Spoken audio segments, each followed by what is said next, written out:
Yang apa namanya? Yang paling ini ya, yang paling rendah. Kalau masih ada di satu tempat kita tinggal masih ada suara burung. Nah, ini ada suara burung burung gereja ada. Numpang burung gereja. Burung terbang bebas Bapak Ibu sekalian. Bukan burung yang dipelihara disangka itu Bapak Ibu sekalian. Kalau tempat kita masih ada itu, berarti itu ciri bahwa tempat kita itu masih sehat. Nah, tapi sehat level 1. Alhamdulillah Pak, tempat kita ini masih banyak pohon, masih banyak rawa, dan masih banyak burung Pak di tempat kita. Berarti tempat kita sehat. Kalau di tengah kotanya lah sudah polusi, lah banyak gedung, tidak ada lagi pohon, itu tidak ada lagi burung Pak hewan. Tempat kita alhamdulillah masih ada. Berarti untuk kita tinggal di sini, tempat kita ini adalah layak huni. Itu cirinya.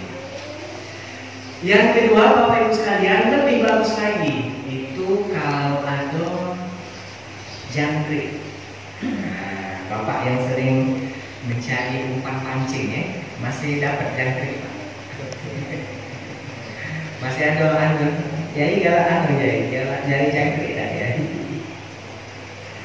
Itu bagus Pak. Kalau masih ada bunyi jangkrik di tempat kita, di kawasan kita, itu indikator atau itu tanda bahwa tempat kita itu bagus, layak huni level kedua. Level kedua lebih bagus. Yang ketiga Bapak Ibu sekalian, lebih bagus lagi, lebih asli lagi, lebih nyaman lagi, layak huni kalau masih ada di tempat kita itu adalah hewan kuku wong mati. Pak Wahyu, apa Pak Wahyu kuku wong mati? Kunang-kunang Kalau kita lagi kecil dulu Pak, balik ngaji kan dari tempat ini, kemudian bawa obor saling kejar-kejaran, lalu terbang di samping kita warna biru warna hijau, kunang-kunang Ternyata Bapak Ibu sekalian, kalau ada kunang-kunang itu sangat bagus kita tinggal di situ. Itu biasanya daerah rawa, daerah semak-semak daerah dekat kuburan. Biasanya kuburan itu kan biasanya seram, banyak pohonnya. Nah itu biasanya banyak banyak kunang-kunang. Nah, biasanya di perkebunan ini Bapak Ibu sekalian, di perkebunan sawit, di perkebunan karet, sana itu ternyata banyak kunang-kunang.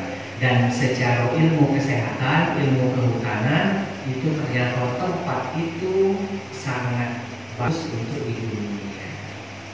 Nah makanya orang di dusun itu Bapak Ibu sekalian itu jarang yang sakit Tiap hari pegawai ke sawah atau ke kebun, fisiknya sehat Sering olahraga fisik, jalan kaki, kemudian udara yang dihirupnya itu bagus, walhasil mereka jarang sakit. Agak beda dengan kita kita karena tiap hari maka rentan kena penyakit Bapak Ibu sekalian. Jadi bersyukur kepada Allah kita diberikan kesehatan. Nah, maka kata baginda Nabi, pertama kalau kita terbangun dari tidur dalam kondisi sehat, alhamdulillah Pak kita sehat. Yang kedua terbangun dari tidur lingkungan tempat kita tinggal aman, layak huni. Dan yang ketiga adalah terbangun dari tidur, mohon maaf, untuk makan dan minum pada hari itu ada atau tidak ngutang, maka kata baginda Nabi sesungguhnya kita adalah wong kaya. Nah, itu. Jadi dalam pandangan Islam yang dimaksud dengan kaya itu sederhana tadi Pak. Cuma 3 badan sehat, lingkungan tempat tinggal kita layak huni, yang ketiga adalah untuk kita konsumsi pada hari itu. Alhamdulillah Pak, kita insya Allah ada yang kita makan walaupun tidak mewah sederhana, tetapi cukup untuk hari ini. Besok lain lagi itu nanti siang, yang jelas pada hari ini. Bapak Ibu yang kami hormati, alhamdulillah nikmat yang lain kami bisa silaturahim ke tempat masjid Bapak dan Ibu. enak silaturahim itu apa namanya? Kalau bahasa kita Palembang itu nambah keluarga, ya, nambah dulu. Jadi besok-besok kalau kita ketemu di jalan, ketemu di suatu tempat misalnya, pacak saling tegur Bapak Ibu sekalian ya, pacak saling sapa, dan itu membuat kita bahagia. Jadi kita hidup ini terasa banyak keluarga, banyak kawan, Bapak Ibu sekalian ya, banyak sanak, banyak dulur, dimulai dari seringnya silaturahmi. Bapak Ibu yang kami hormati, bersyukur pula kepada Allah pada pagi hari ini kita menunaikan puasa. Menunaikan puasa di bulan Ramadan. Ramadan itu dari bahasa Arab, berasal dari kata rombok. Rombok itu adalah pembakaran. Yang dimaksud pembakaran adalah pembakaran terhadap kesalahan-kesalahan kita atau dosa-dosa kita di masa yang lalu. Jadi Bapak Ibu sekalian, ketika kita menunaikan puasa dengan baik, kemudian malam harinya kita qiyamul lail, ibadah di malam hari seperti tarawih, witir, tadarus, tahajud dan seterusnya, kita lakukan dengan baik, maka itu bisa menghapuskan kesalahan-kesalahan kita. Dosa-dosa kita di masa lalu itu bisa terhapuskan dengan kita serius, fokus menunaikan ibadah Ramadan. Suatu hari baginda Nabi menyampaikan hadisnya yang diriwayatkan oleh Imam Muslim. As-shalawatul khams, salat yang 5 waktu. Wal jum'atu ilal jum'ati, satu salat Jumat ke salat Jumat berikutnya. Wa Ramadanun ila Ramadani, satu puasa ke puasa berikutnya, tahun berikutnya. Mukaffiratun lima bainahun, bisa menghapuskan kesalahan antara keduanya tadi. Idza ijtunibatil kabair, dengan catatan ketika itu menghindari dosa-dosa besar. Jadi dosa-dosa kecil, dosa-dosa yang telah kita lakukan di masa lampau, ketika kita serius, fokus ibadah di bulan Ramadan, maka itu bisa dihapuskan, ya, diampuni oleh Allah Subhanahu wa Ta'ala. Kecuali dosa-dosa besar. Dosa besar itu seperti durhaka kepada orang tua, kemudian mencuri. Lebih besar dari situ korupsi, ya korupsi itu sama dengan mencuri Bapak. Tapi level bahayanya lebih besar, ya. Pengaruhnya lebih besar karena yang dicuri punya uang banyak. Kalau mencuri itu biasanya punya pribadi Pak ya. Tapi kalau korupsi itu mencuri, level curiannya itu lebih besar pengaruhnya. Kemudian contoh adalah fitnah. Fitnah ini adalah dosa besar. Kemudian berzina misalnya, itu juga dosa besar.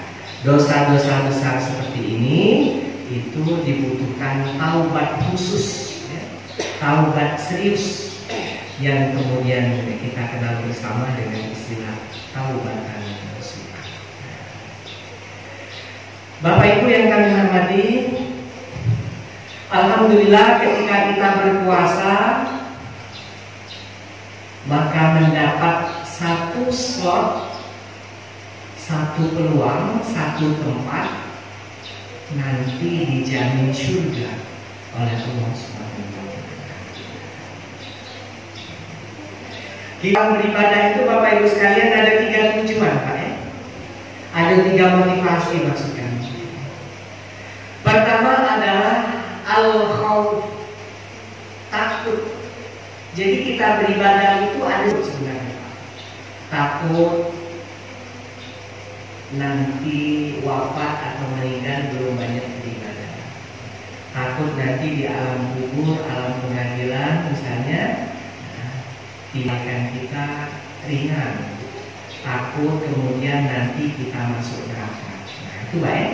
Jadi kita beribadah itu ada pertimbangan itu sebenarnya, Pak. Ada pertimbangan takut tidak berpuasa nanti masuk neraka. Ada, Pak, pertimbangan.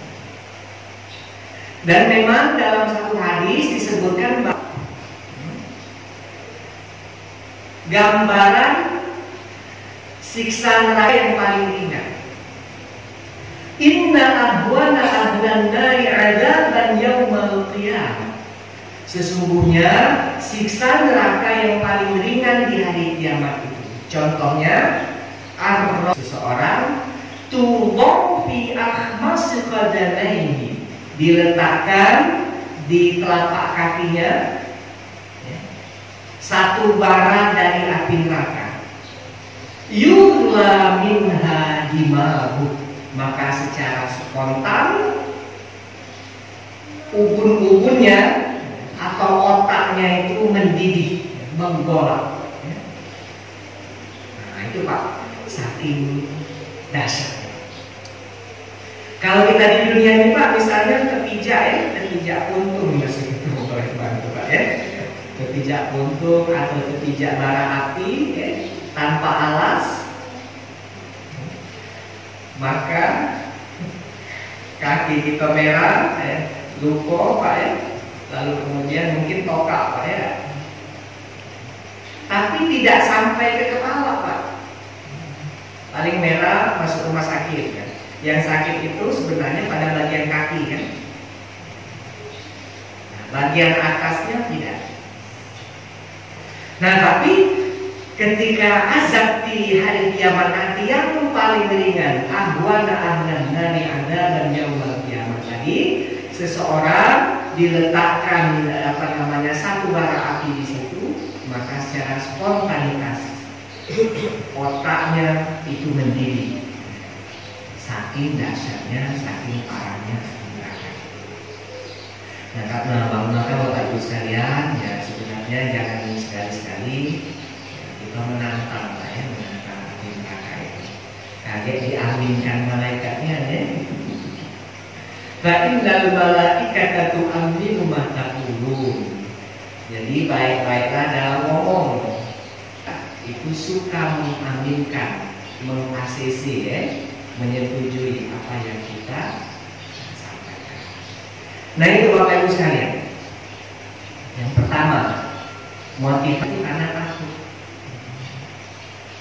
Yang kedua, motivasi beribadah itu adalah ar-roja.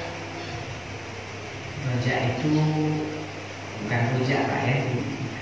Roja itu adalah berharap, pengharapan. Dan kita beribadah ini, Bapak Ibu sekalian, baik itu puasa, misalnya ngaji, sedekah, sholat, itu tujuannya adalah mengharap. Apa yang kita harapkan? Surga, jannah.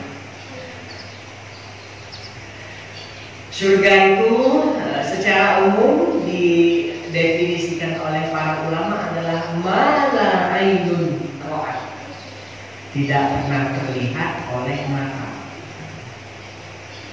wala udhunun sami'at, tidak pernah terdengar oleh telinga, wala qara ala qalbi basyarin, pun juga tidak pernah terlintas, terbersit di dalam hati umat manusia.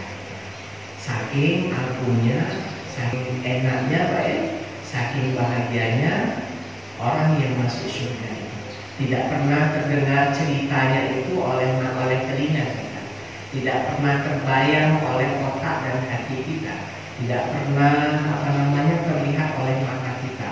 Keindahan alam di muka bumi ini yang pernah kita lihat itu, ya, belum bisa menggambarkan bagaimana nikmatnya surga. Kalau kita sering yasinan itu, Bapak Ibu sekalian, ya, itu sering kita baca.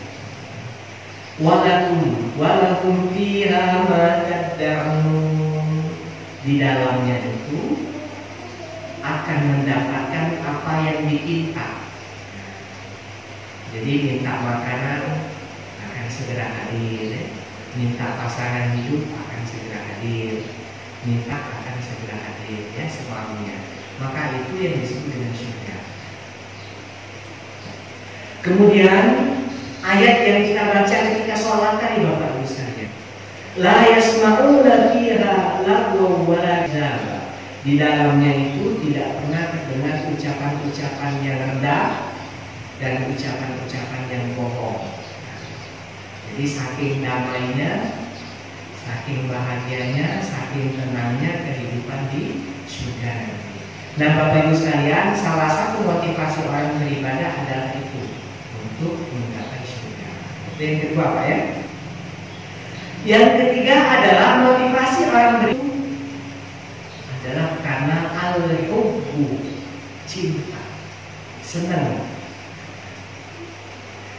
Itu Bapak Ibu sekalian ya. Nah, jadi mungkin karena Bapak Ibu sekalian sudah terbiasa beribadah, hadir sholat subuh ke sini sebenarnya bukan karena takut surga, bukan karena takut neraka dan mengharapkan surga, tapi sebenarnya yang lebih dominan, yang lebih kuat adalah karena cinta kepada pencipta kita, cinta kepada baginda Nabi yang menjadi utusan beliau. Dan oleh sebabnya kita dengan senang hati hadir berpuasa, menunaikan sholat subuh di sini itu dilandasi karena cinta, senang. Ibu bapak yang kami hormati, dari ketiga ini tadi, ya, dari takut, mengharap dan cinta, nah, yang mana yang lebih bagus Bu? Yang mana Pak yang lebih bagus untuk kita ini Pak, untuk kita miliki? Ya Bapak Ibu sekalian, jadi sebenarnya bagus semua Pak ya. Levelnya yang lebih bagus itu adalah kita beribadah dilandasi cinta. Jadi karena cinta itu akan membuat kita misalnya senang, membuat kita tanpa beban, membuat kita beribadah dengan sangat bagus kualitasnya. Nah itu Bapak Ibu sekalian. Jadi yang perlu kita upayakan bersama-sama adalah beribadah itu karena cinta. Tarawih misalnya Pak ya, puasa, kemudian ngaji dan seterusnya.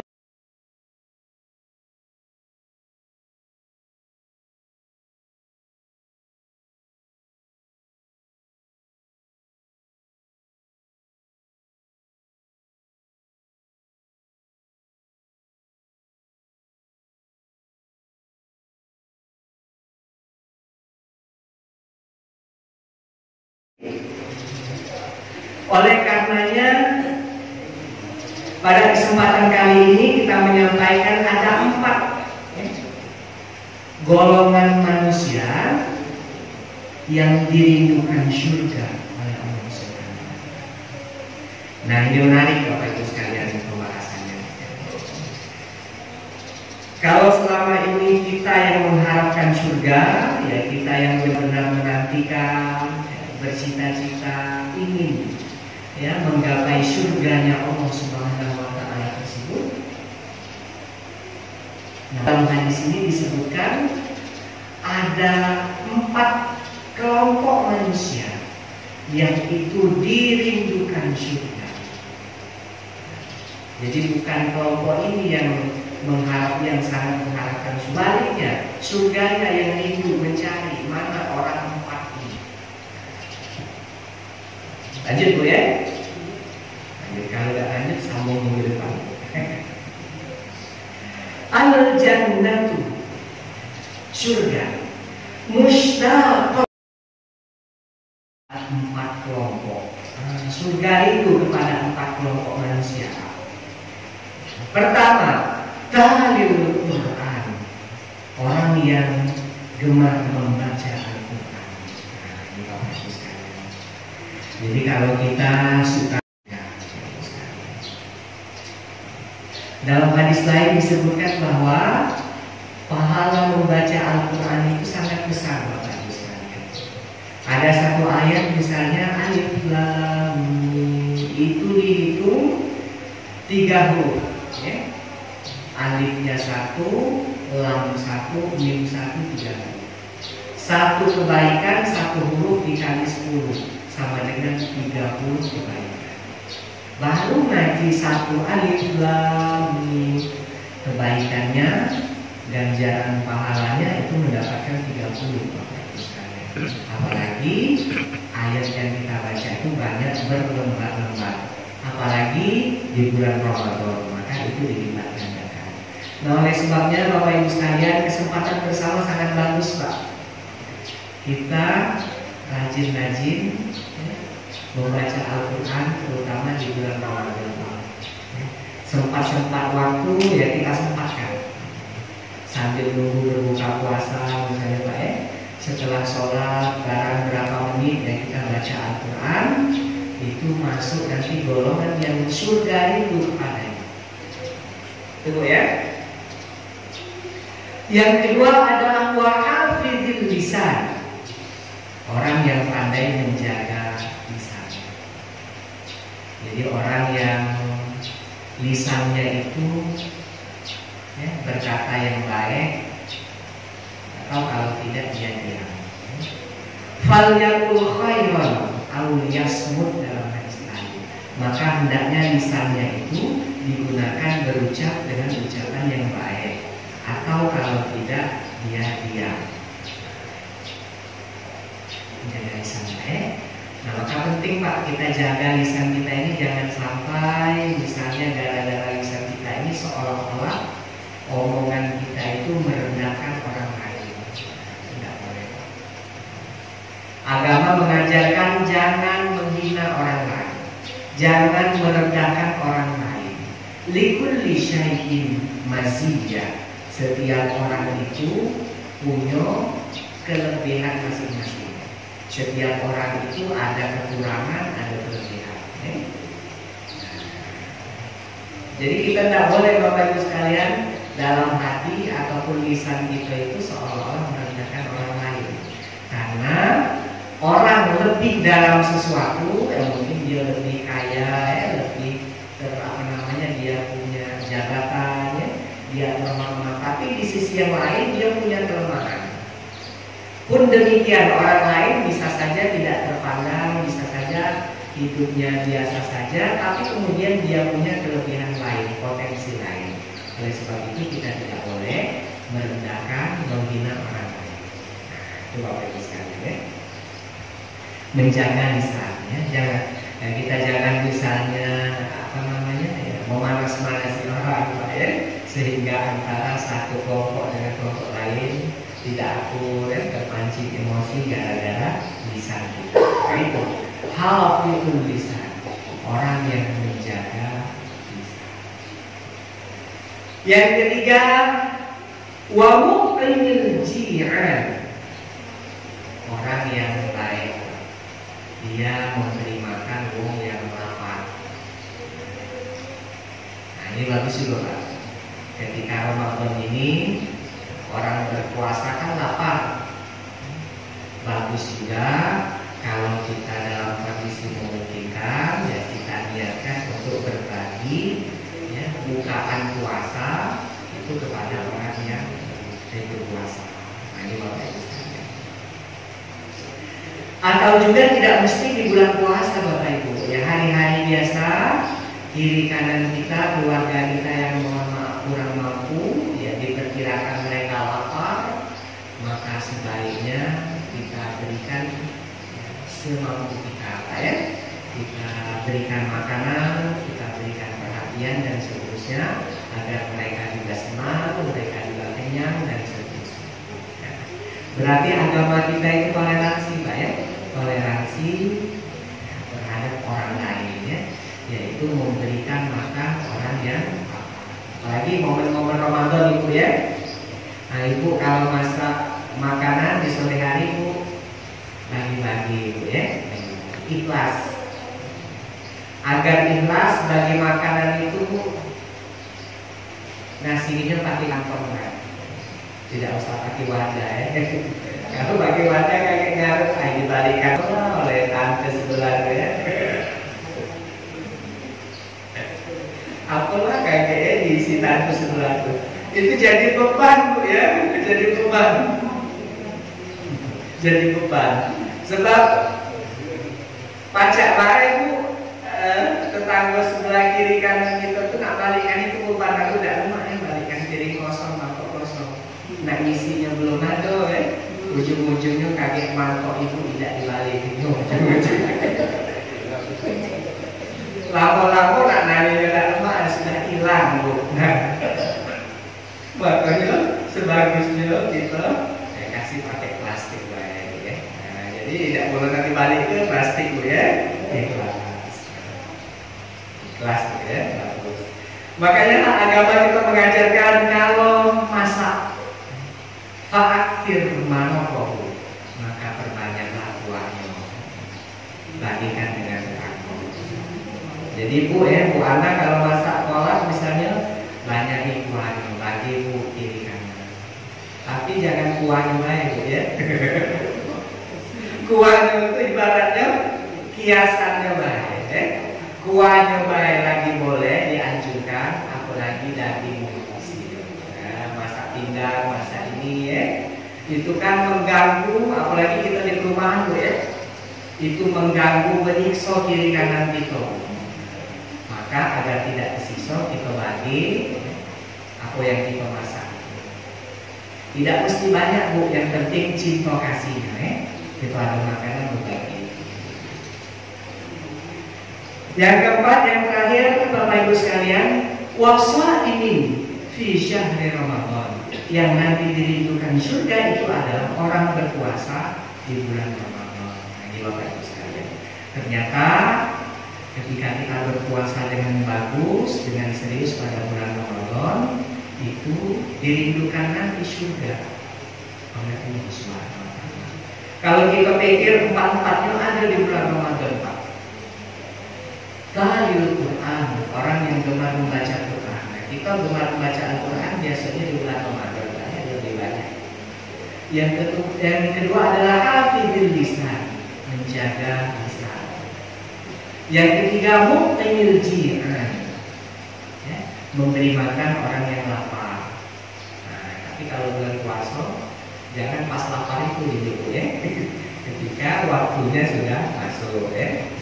Jangan sini aku ngamalkan hadis. Kamu lapar ya puasa, ngapain makan. Nah, itu tidak boleh juga Pak ya. Yang keempat adalah berpuasa di bulan Ramadan. Nah, itu semuanya ada di bulan Ramadan Bapak Ibu sekalian dan bulan-bulan yang lainnya.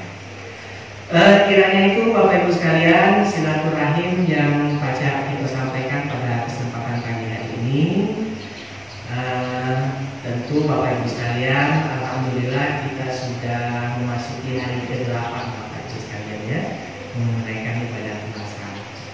Alhamdulillah tinggal beberapa hari lagi, mudah-mudahan kita tetap istiqomah ya, dan tetap sabar di dalam menunaikan ajaran agama kita ini sesuai dengan nama masjid Bapak Ibu ya, As-Sabiri, wong-wong yang sabar.